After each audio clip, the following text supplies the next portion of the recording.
Hey everybody, it's Dave Juno, the Meniere's Disease Warrior. How y'all doing? I'm actually coming off of a vertigo attack I had this morning.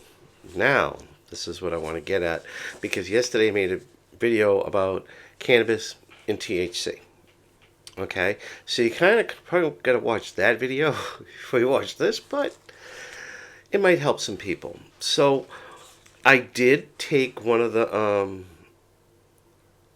extra strength nighttime. It's called Blueberry Dream, with CBC, CBN, THC, and melatonin last night. And I'm gonna be honest with you, I fell asleep right away. It was like probably within 15 minutes, I couldn't keep my eyes open.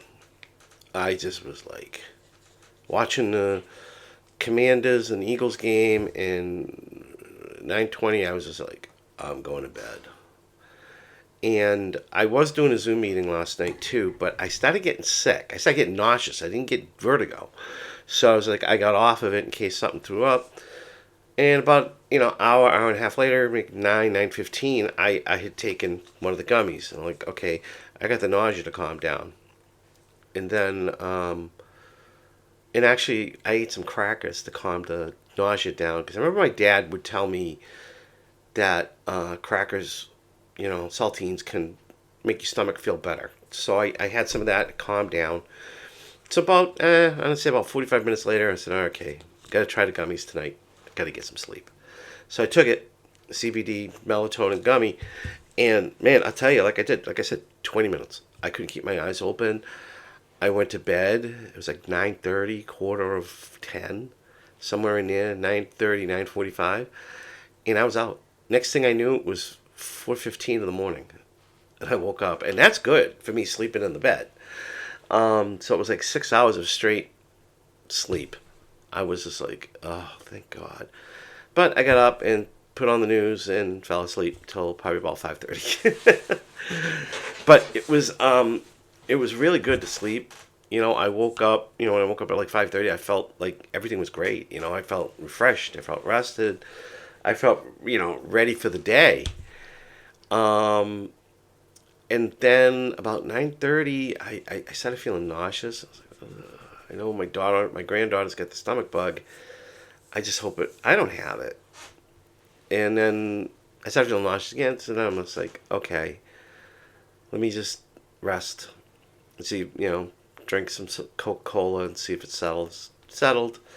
I don't have the stomach bug as I know of yet. I'm sure I'll find out at some point. I don't know, the stomach bug. So it's like, okay, I had some cola. That settled my stomach. It must have been, I don't know, I had my usual scrambled eggs for breakfast. So I don't know, maybe the coffee. I don't know. So that calmed down, and about 3 hours later, vertigo hit. I'm like, oh my God. I don't know where this came from. I don't know why I'm getting this. I haven't had any triggers. Unless now I'm developing a trigger to coffee, which, like I said before, triggers can change. So maybe, yeah, coffee, caffeine. So I said, okay, I'm going to try something. I want to try the gummies again. Because when I talked to them yesterday, they said it would help the vertigo because it would make you relax and sleep. And I'll tell you something. I took it at 12:30, 12:15, 12:30. I was out by 12:45, and I woke up at like 3 o'clock. My grandson got home from school. The vertigo had stopped. The nausea stopped.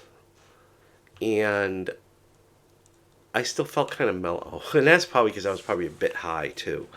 And it was just a mellow feeling. It wasn't anxiety. It was like it took my anxiety away, too, which is good, as which, THC, CBD want that. So it helped me this time. I just figured I'd do an update on it and say, hey, it helped me. It doesn't mean it's going to work for you, but it could be something that you could try, something else you can have in your arsenal besides, diazepam, Klonopin, meclizine. I never took Zofran, so I really don't know anything about it. I know it stops nausea. I don't know anything else about it. But so I won't say anything bad or good, or if doc tells you to take over and take it. Um, but as far as CBD and THC, it worked for me this time.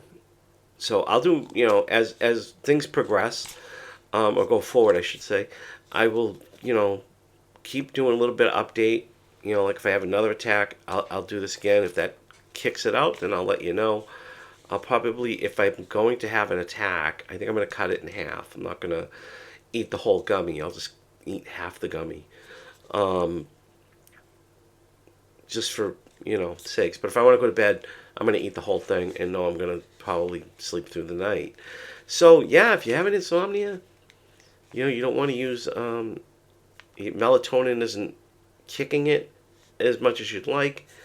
You don't want to take Ambien or anything like that. I really don't want to take Ambien anymore, even though it worked, but it's kind of addictive, my doctor said.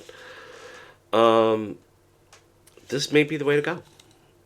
Doesn't mean I want to take them every night, but I'll probably take one tonight too, where I slept a lot during the day just to sleep. Um, but yeah, it's worked for me as a rescue and as a sleep aid. So if you suffer from insomnia and, maybe you want to try it as a rescue med, do it. It's worth a shot. It's probably not going to hurt you, but it's always something you want to check to make sure it doesn't interact with medications, um, and stuff like that. You may want to ask your doctor about it. I think at this point, a lot of doctors don't want you taking cannabis. It has nothing to do with big pharma. I think what it has to do with responsibility. Because if they say, "Well, yeah, go ahead, take it," and then you go out and smoke a doobie or take a gummy and then go party with your friends and you get in an accident because you took one of the gummies and you're high as a kite, I think they'd probably feel more responsible. Okay, because let's face it, medically they kind of are. So they don't want to get in trouble and get sued. So I kind of don't blame them. But some doctors, I've had a couple of doctors tell me that if you want to try it, go ahead. It might not do anything for you, but make you rest. But give it a shot. You know, some doctors are like that. They want you to try new things so they can tell their patients. Like my journal that I did, and I know it's not medicine, but the journal I took. Okay, every doctor I showed it to has been impressed. Every doctor I've showed it to has recommended that their patients do it now. And actually, they will send them to my YouTube channel about journaling and to watch the video about journaling. So it's kind of nice, you know. So yeah, if you can figure something out on your own, it's a good thing. You know, and it's a good thing to tell your doctor saying, hey, cannabis is really working for me. Because they might say, okay, take a low dose of that every day and see how you do. You know? So whatever you can find, whatever you can research, do it. But, you just, like I said, you just kind of want to make sure it's not going to interact with other medications. And most of the time, it probably won't. It probably won't. But you want to check with your doctor or check online. You can actually ask your pharmacist. They'd be able to tell you, right? Your pharmacist would actually be able to tell you if cannabis or THC would interact with other medications, because they know more about medications than actually the doctors do, believe it or not. So yeah, you ask your pharmacist. It's a good idea. So on that note, hope you all have a great day, and I will talk to you all soon. Thank you.